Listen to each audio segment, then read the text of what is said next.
Hi, how you doing? Welcome back to my channel. I hope you guys are well. You all seemed to really enjoy my top 10 most essential thrash metal records video that I did a fair few weeks ago now. I've been very behind on doing these top 10s, my apologies. But I am back with another one, and for some reason it was a lot harder to do this one compared to the thrash metal one, and it's probably going to get progressively harder for me actually now that I mention it. Oh no. But anyway, the last one that I did on thrash metal records sparked a lot of conversation. You guys had a lot of opinions surrounding the albums that I chose, and you gave your suggestions on the top 10 that you would choose. You swapped a couple of albums in but kept the bands the same, and that's cool. I really enjoy watching you guys having a conversation amongst yourselves regarding it, asking me questions and putting forward your opinions, and it's all done in a really constructive manner, which I absolutely love. So thank you so much, and I'm hoping that this one will spark the same kind of conversation. It was a lot harder for me to do though. Death metal is one of my favourite subgenres of metal ever. Not quite my top one, but it's definitely up there. So yes, I am back today with my top 10 most essential death metal records, and this literally killed me. I could have easily have done 20, 30 or even 40, but I wanted to keep it with the theme of top 10. So here we are, top 10 most essential death metal records in my very humble opinion, and this just about killed me. By the way, how absolutely epic were the 90s for the death metal genre? They just seemed to churn out album after album after album that were just all absolutely amazing, and it's definitely set the benchmark for future death metal bands, especially the death metal bands that we have now.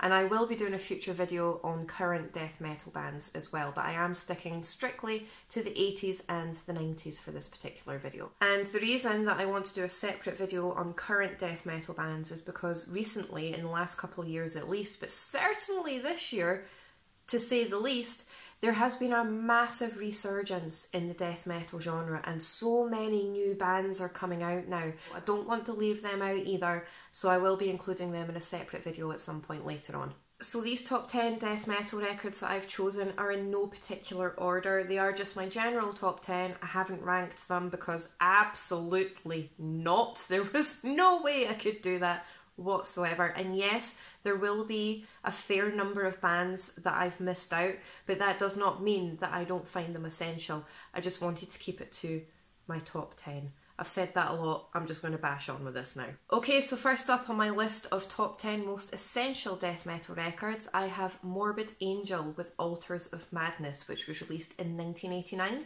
Now, these guys were amongst the pioneers of Florida's massive death metal movement back in the late 80s and early 90s, alongside Death, Deicide and Obituary. And despite the fact the record is 34 years old, it's the same age as me, that's actually quite depressing, it hasn't lost its edge in the slightest, although the same thing can't be said for me, but anyway, I digress. This record is absolutely devastating and completely timeless. You've got relentless blast beats in this, you've got some proper raspy demonic vocals, and the shredding and the solos in this record are absolutely unreal. And not only that, but you have a really sinister atmosphere when it comes to this record. It's all the subtle sounds in the background and the time changes and things like that that really make this record great, and it definitely keeps it interesting throughout. Immortal Rites, Suffocation, Lord of All Fevers and Plague, Chapel of Ghouls. This record is absolutely outstanding, and those are my favourite standout tracks of that record. Next up on my list, I have Death with Sound of Perseverance, which was released in 1998.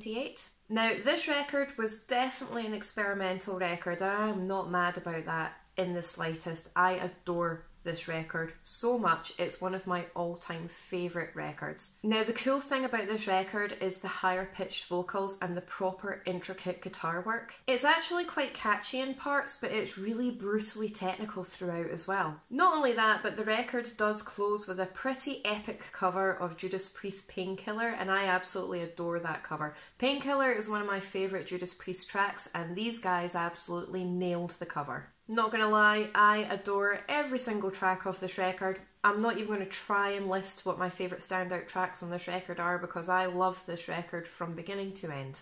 Now, with this next band, I really struggled to pick one album because I love the vast majority of the albums that have been produced from this band, but it took me a long time, which is partly the reason as to why this video was so delayed, but that's Obituary with Cause of Death, which was released in 1990. How cool is this artwork, by the way? I absolutely adore this artwork. Now, just as a wee fun fact for you guys, it was actually based off H.P. Lovecraft's Nightmares. So naturally I was very drawn to it because I absolutely adore Lovecraft. Cause of Death, absolutely brutal. So fast, so just amazingly ferocious. Not only is it really fast, but there's also really cool tempo changes in there with your catchy riffs just to break it up a little bit. It has some proper chugging riffs in this and one of the most distinctive vocals in the entire genre.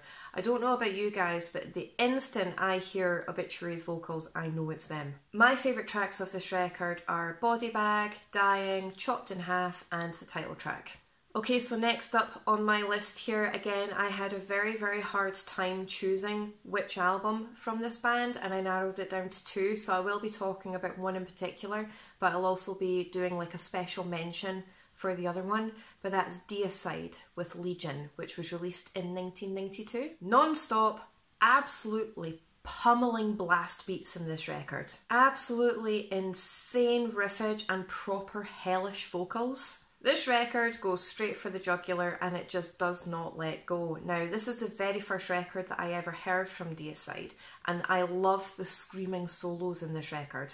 But it's also got some very distinct Slayer kind of vibey influences creeping through there as well. Dead But Dreaming, Repent to Die, Trafixian. These are my favourite tracks of this particular record. But I also want to give a special mention to their self-titled debut album. I kind of worked backwards with Deicide when I was younger because that was the second album that I ever heard from them, despite it being their debut. But it does have a very special place in my metalhead heart along with Legion, and I wanted to include that too. Okay, so next up on my list here, I'm taking it right back to 1985 with Celtic Frost and To Mega Therion. I am a huge fan of H.R. Giger's work, so naturally I was very, very attracted to this artwork. Now, the reason I've included this album in this particular list is even though a lot of people argue that it's not a straight up death metal record, I believe that this was definitely a foundation for death metal to definitely develop from. Yes, it does have a lot of black metal in there and a little bit of thrash element in there as well, but it definitely was a blueprint for death metal. Now, this record is very dark and it's very majestic and it's very, very heavy and absolutely devastating. But certainly let me know what your thoughts are about Celtic Frost and if you would consider them to be death metal. Definitely let me know in the comments section and we can have a wee chat about that. My favourite tracks of this record are The Usurper, Jewel Throne, probably going to pronounce this incorrectly, but Dawn of Megiddo? Megiddo, let me know. Megiddo, I don't know. Megiddo, I don't know, let me know, help me. Help me, I can't pronounce things properly. And Necromantical Screams. Okay, so next up we have Bolt Thrower with War Master, which was released in 1991. Big, thunderous drums in this record. It's rampant, it's wild, it's really, really brutal. But it's got some really epic, mid-tempo, stompy paces to it as well, just to break up the insanity. Biting guitar work, some really threatening vocals, and you've got some proper screaming solos in this record. Plus the artwork is just really cool. I love everything to do with this artwork. It's just so old school and I am here for it. I love this. Unleashed Upon Mankind, Profane Creation, Cenotaph and the title track were definitely standout moments on this record for me. Now, I couldn't do a top 10 most essential death metal records list without mentioning this band. Cannibal Corpse with Tomb of the Mutilated, which was released in 1992. I didn't want to get in trouble from YouTube with regards to this artwork here, so I have an emoji. Future Lindsay will decide which emoji to put here, but have an emoji. This band needs absolutely no introduction whatsoever. They are known for their absolute brutality and their violent themes. They are well known in the metal world, regardless of what kind of genre that you listen to, but they have some of the most talented musicians in this band. Yes, it's ferocious. Yes, it's really, really brutal. Very, very violent.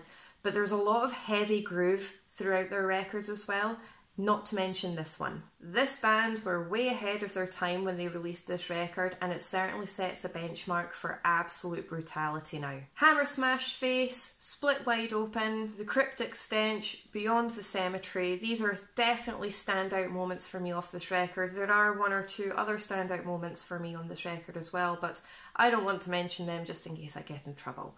But we all know one track in particular that comes after Hammer Smash Face. I like that one too, but I'm not going to say it. I'm not going to say it because I don't want to get in trouble.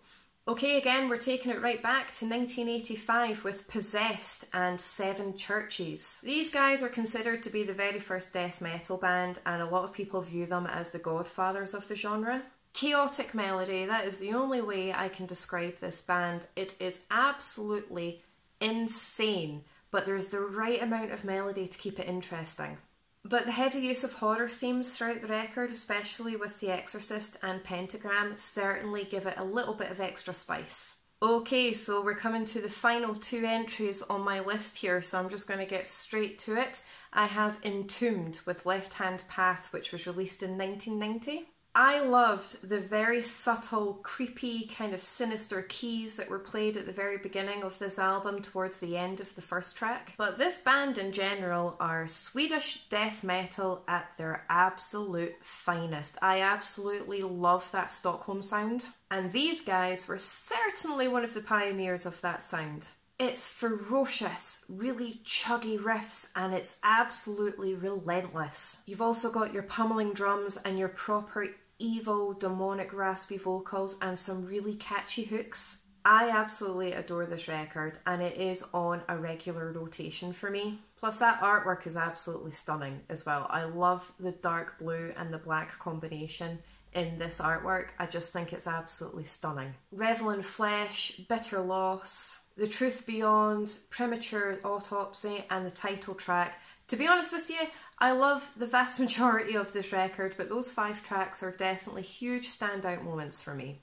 Okay, so the very last entry on this particular list, I have Immolation with Dawn of Possession, which was released in 1991. This is a proper intense record. It's really brutal and very, very captivating in every way possible. The blast beats in this record in particular are incredibly relentless and so blistering. Now, as well as being absolutely devastating, there are a lot of really cool catchy moments in this, and the solos are insane. There is a very sinister kind of chugging atmosphere to this, but they do utilise different time changes and pace shifts throughout this record to kind of like a more mid-tempo stomp just to break up the insanity a little bit. I'm going to be honest, again, I adore this record. I can't possibly point out any standout moments for me because I do love it from beginning to end. Now that is my top 10 most essential death metal records that I've chosen for this particular video, but I do want to give a special shout out to the likes of Carcass, Nile, Vader, and loads of other awesome death metal bands that are out there. There are so many death metal bands, it's unreal, and like I said at the beginning of this video, I found it so difficult just to narrow it down to 10, but I've done it. Those are my top 10 most essential death metal records in my very humble opinion. But if you can let me know in the comments section below what you think of my picks. Is there anything you would change? Would you keep the bands and swap out for a different album? Or would you change the bands altogether and have a completely different list? Do you completely disagree with me and think that the albums that I've chosen are rubbish? Let me know what you think. I am always open to the conversation, and whilst you're at it, if you could like, share and subscribe, I always really appreciate your support, and recently your support has been absolutely insane. It's completely blown me away, so thank you so much, and let me know if there's any other particular top 10 videos that you would like me to do, and I'll see you soon.